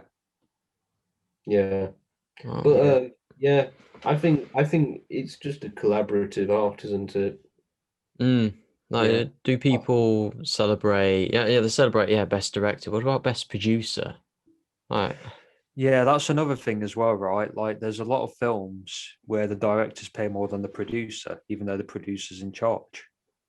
Well, Work that out. they do celebrate it. Best Picture awards. They go to producers. Yeah, and that's Yeah. more of a celebration of the picture as opposed to the producer. Like best director, yeah, the director, but best picture. Oh yeah. Yeah. Well, the producers are just seen as the money men, aren't they? Yeah. Yeah, For the most unfortunately. part. It depends on what kind of producer they are, really. You've got executive producers, line Yeah. producers, associate ones, Yeah. you know. Yeah, just don't get any There's love because that's a bit of a shame. Like you go to, I mean, I'm not sure if you experienced this. they're As well. seen as villains, aren't they, in a way? Yeah. They're seen as the villains because a lot of the times, like with the media and stuff, like when stuff gets changed in films, the producers are often blamed for it. Yeah. Not sure if you found this, Denham, but I know at uni, Hayden, that a lot of people want to either be directors or cinematographers. Yeah.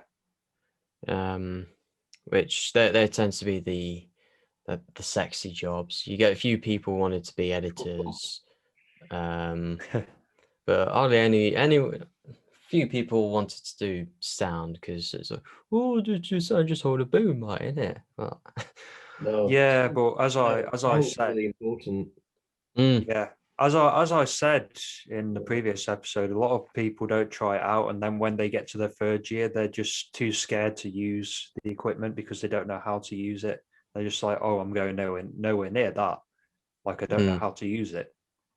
Because one of my advice to people would be to try every role because I've done pretty much every role at uni apart from like art department. I've done editing, I've done producing, I've done assistant director, which I will not do again because that is not my style. That's if you thrive off stress, then I think assistant director will be good for you. But if you don't, then I don't know. Whatever. I've got like experience in all those kind of areas, so it like when it comes to getting a job or finding something, it gives you more of a skill set. Where the fuck are you going? He turned on the light. Oh, Get back here. He likes lights, but like I don't know if you've Darken no, that I don't. I'm no, sorry, I'm just adjusting. He's It's adjusting. dark in that basement. Carry on, Hayden. No, I'll say it like I don't know if you kind of have the same thing, Jeff, but like I think like our course, we're not going to mention what uni we went to, but our course got changed because of employment numbers after graduating. Do you think that people struggle to find a job because they didn't learn everything at uni that they should have done? That's a good question.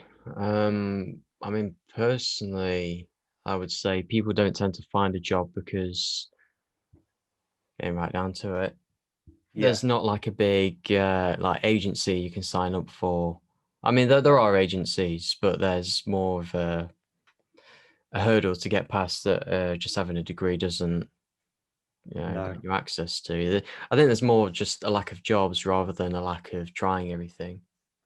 Yeah, well, at the minute it's obviously not great. Yeah, but even in normal times, it's No, it's Mm. it's horrible now for people. It's really bad. But I think well, what I'm saying is that if you don't like something, at least try it before you decide that you don't like it. yes, yeah. Like that's what happened with me with assistant directing. I'm like, I kind of got forced into it. Well, I'm not going to say forced into it, but I ended up doing that job, which I didn't know if I would like at first. Obviously, I don't like it, but I know that I don't like it now because I've done it. But with a lot of people, like they go to uni and they're so set on doing one thing. Yeah, I mean, fair enough if you know you want to do it, but yeah, if you're so set on one thing, you're missing out on other things. Like I've had to catch up a lot with editing because I neglected it a lot beforehand. Yeah. Shout out to Hayden White, editor of this podcast. Always. Although you could say you doing different jobs, if you're going to communicate with different people, like say with an AD, you have more of that understanding of that role. Yeah. But what I'm saying is, like, I suppose it's okay when you're getting into the industry, but when you're starting out, you know, you need to do whatever you need to get in. Like, it's not necessarily going to be you're going to start off as a director or even an editor or a camera operator. You might just be helping out art department, for example, and having that experience beforehand will help you out getting jobs. Yeah, for sure. Being a teen boy. Yeah. Where do you stand on this, Denholm? No, I just think it's. I think once you get your foot through the door, it's fine. It's just getting. It's just. Yeah. In my experience, anyway. I think that's. Yeah. That's just it. Yeah. Usually, it's who you know, not what you know. Oh, yeah, for sure. What about people like during studies? Like, have you observed the same phenomena? Oh yeah. Yeah, I think it's just who you know, and as opposed to what you know more often, and it's just a case of timing and being in the right place at the right time. Yeah. I mean, I don't know. I mean, I imagine it's not going too well at the moment for most people. No, I sympathize terrible. with people studying now. Do you know what I mean? Yeah. Yeah. I mean, I was supposed to talk about this a few weeks ago, but there was, funnily enough, Piers Morgan was interviewing her. Jesus. I believe there was this this minister. I think she was a minister of education. Said something that I found like completely like horseshit. Basically, she said that students at the minute, the only experience they're not getting is the student life. Would you agree with that? Because like they're getting everything, they get the education and the content and everything, but they're not getting the student life. What's the student life? Didn't mean like getting shit. Like I don't know, going into uni, socializing with friends. Oh, right. Oh, yeah. No, sorry. I get you. Yeah, sorry. Yeah. No, you lose that aspect. Yeah. Because that's the whole point of uni, isn't it? Yeah. Nightclubs. The strip joints. We do not endorse that here at Fine Cup. I mean, we can't talk too much about that because it's illegal over here in the UK. If we were in America, though. Are you sure there was one near where we were? There's a few in other places. I don't mean like fully stripped. Do you know what I mean? It's like, is that illegal? Yeah, is it? That's not illegal. Wait, what are we on about? Stripping. I thought you were. Sorry, I completely misunderstood. Oh, do you mean joints? Yeah. No. Oh. No, Prostitution is illegal. No, he thought I meant the old marijuana. Oh, yeah. Oh, okay. No, we Which don't endorse that either. which We are yeah, God-fearing folk. which I'm still hoping the government will make legal at some point in some way, but Oh, No. it's bound to be inevitable. Change the I'm sick government. of having to go around the back, to get it. I'm joking. Oh, just grow It's, your own. Just get some seeds. Grow your own. I mean, not saying that as any advice, and don't endorse that, but Isn't you could do. isn't there a Possibly. legal gateway for that though? Yes, if it's for your own personal medical use. Yeah. Okay. medicinal. Right, yeah. Yeah, there we go. But I don't know. It's not going to happen, is it? Because pharmaceuticals. Well, they'll make money from it. Like in terms of tax revenue alone, they reckon it will be anywhere between 1 billion and 1.4 billion pounds a year. But people smoke, people drink. It's the same thing. Yeah, they're going to do Yeah. it. So It's- why won't the government just Take- tax it? That's more take- money. And Take my tax. say that to To be- Mr. Geled himself. To be honest with you, it would be a great thing to do now, considering how much debt we're in. Yeah, Take- come on, you my Chancellor tax. Ricky Gelhead. Fix the NHS. Give veterans better health care and all that shit. Yeah. Well, they won't do that because #austerity. Yeah. Yeah. But I mean, I've argued this before that I think weed and smoking weed is less dangerous than drinking. Because if you think about somebody that's had a joint and somebody that's had too much to drink, like the behavior is like different, genuinely different. if you're in your house, you sat down, and you light a reefer, you're fine. Yeah. You'll be okay. Yeah. Like we said this with Fernando, like about like a stereotypical figure of a British person is they can't handle their drink. They often get into fights at the pubs and stuff when they've had too much to drink and stuff like that. I mean, I'm not saying this is everybody, but like alcohol genuinely causes more violent behavior than weed does. And smoking just gives you cancer. So Yeah. But there's the CBD. smoking is designed to kill you. Yeah. Well, it's been going on for thousands of years, though, smoking. Yeah, no. yeah. That's not the point, Jeff. No. But CBD in the UK, you can now buy that over the counter. You have to be over 18, but you can just buy it. You don't need prescription or anything. THC also has medical uses. So, and obviously you can, as of 2018 in the UK, you can, if you like having seizures, that you can have THC related medicine. THC, ABC, KFC, it's all letters these days. Wow.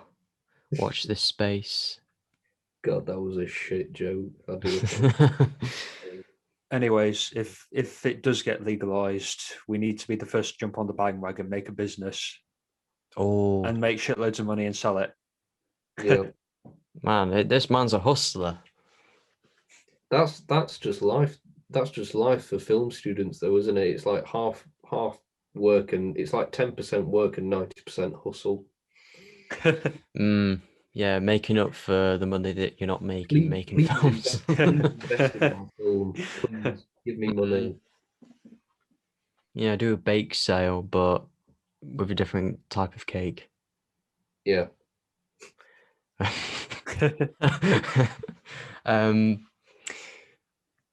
What was we talking about? I've completely forgotten now. Should we talk about Conqueror? I'm just looking at the time as well. We're getting on for time. Do we want a quiz? Oh, fuck it. We'll do the quiz. Or do you want to talk about Conqueror? No, we're fine. Okay. It's a movie where John Wayne, he plays Genghis Khan and everyone gets cancer. Move on. Okay. We're now on to the quiz. Now, this quiz was for last week, but it didn't end up in the final cut of the fine cut. but for say technical reasons. But apologies to Leon and Wes, but we have you two for the same quiz. Now, got 10 questions. If it's a number, whoever like guess the number, or you both guess a number, and it's whoever's closest. And if it's something, one person guesses something. If they get it wrong, the other person guesses backwards and forwards until you get the right answer. So, question number 1. How many countries are recognized by the United Nations? Shit. Oh.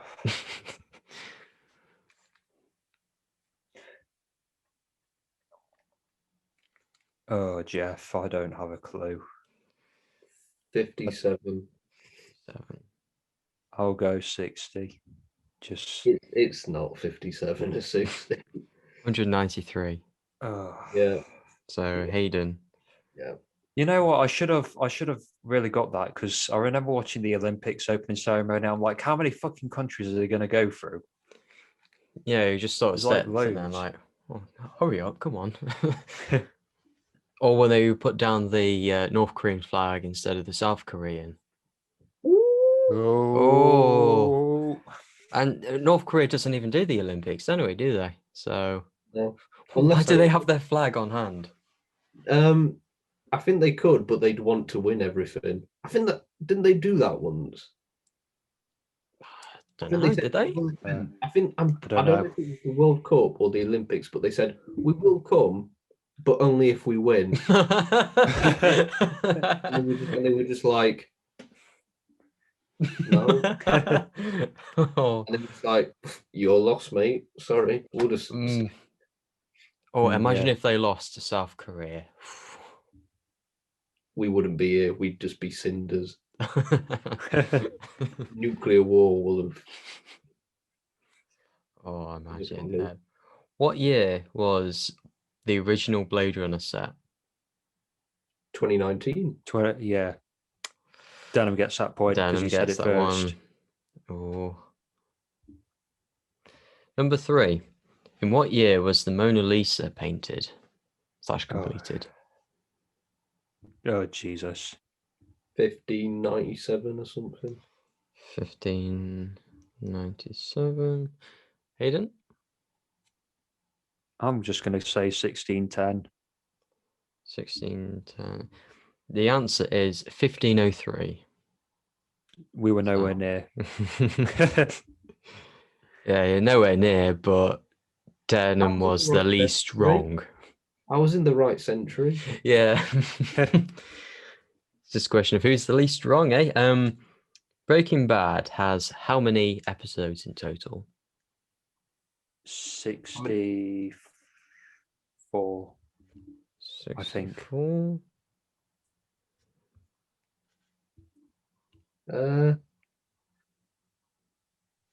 I'll say 68. I don't know. I genuinely don't know. The answer is 62. Hayden gets that. What is the biggest state in the US? Texas. Oh, Jesus. Is it not Texas? No. California? No. Are you sure? I'm sure. Is it Alaska? Yes.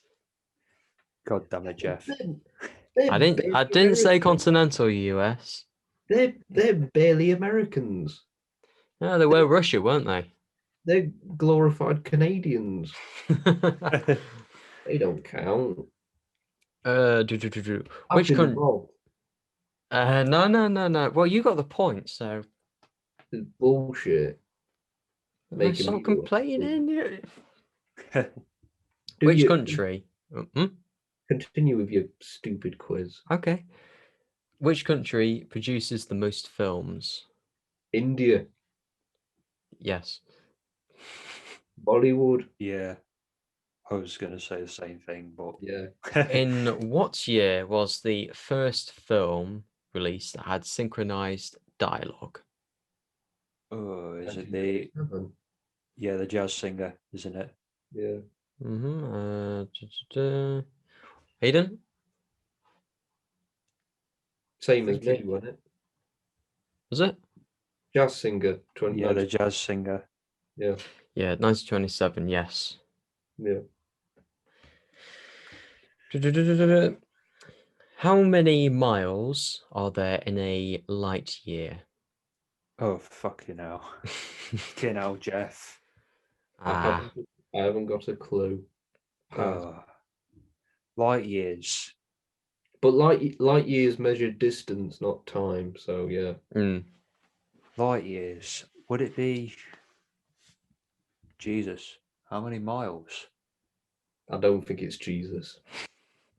I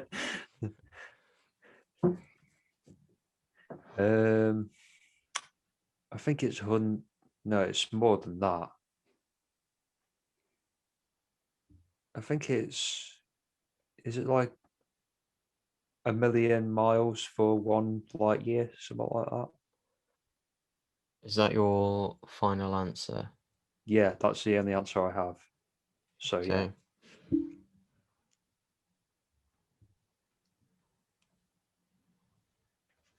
Okay, what's your answer, Denham? I haven't a clue, Jeff. I really don't know. I can't answer. Well, you could answer. I could answer. No, I wouldn't even know where to start. I have to pass. Pass. Okay. So that immediately goes to Hayden. The correct answer is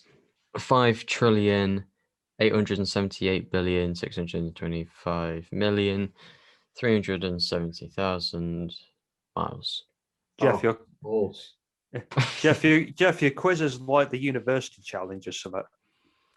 I just like to throw a curveball just in there. All right. In Minecraft, the recipe for TNT requires how many blocks of sand? I've not played it in years. I'm going to say 5. I was going to say 6. All right, Hayden gets the point. It's 4. Ooh. Bollocks. All right, question number 10. In what year was Adolf Hitler born? 1899. 1895. Hayden's one. 1889. So Hayden's got that. Yeah. You're both drawing at 5 points each. So we'll need a tiebreaker question. Find one for us. Well, have you Jeff. got one? I'm gonna quickly Google some random stuff. Oh, Oh, Jeff. for God's sake, Jeff, you should have prepared for this. I should have done. People come to us for efficiency. No, talk We're amongst not doing that. yourselves. Talk amongst yourselves. About God damn what? it, About how Jeff. crap you are as a.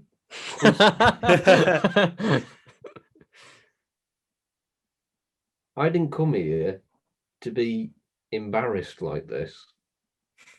By your No. lack of planning. I mean, I've got a question that we could do, but I already know the answer. All right. At this very moment, who is the richest person in the world? Oh shit! Elon Musk. It is, yeah.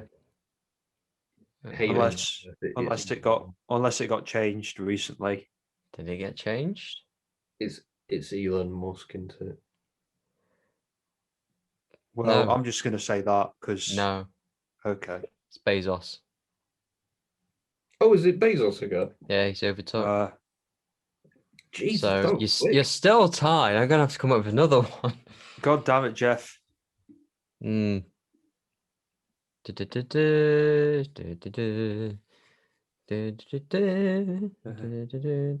Copyright.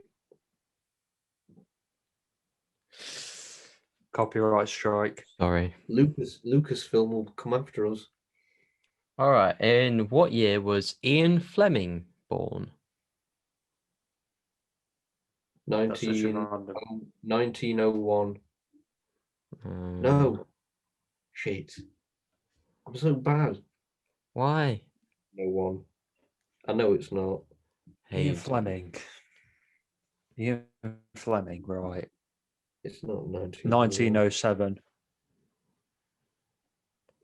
Okay. Are you both sure, comfortable with your answers?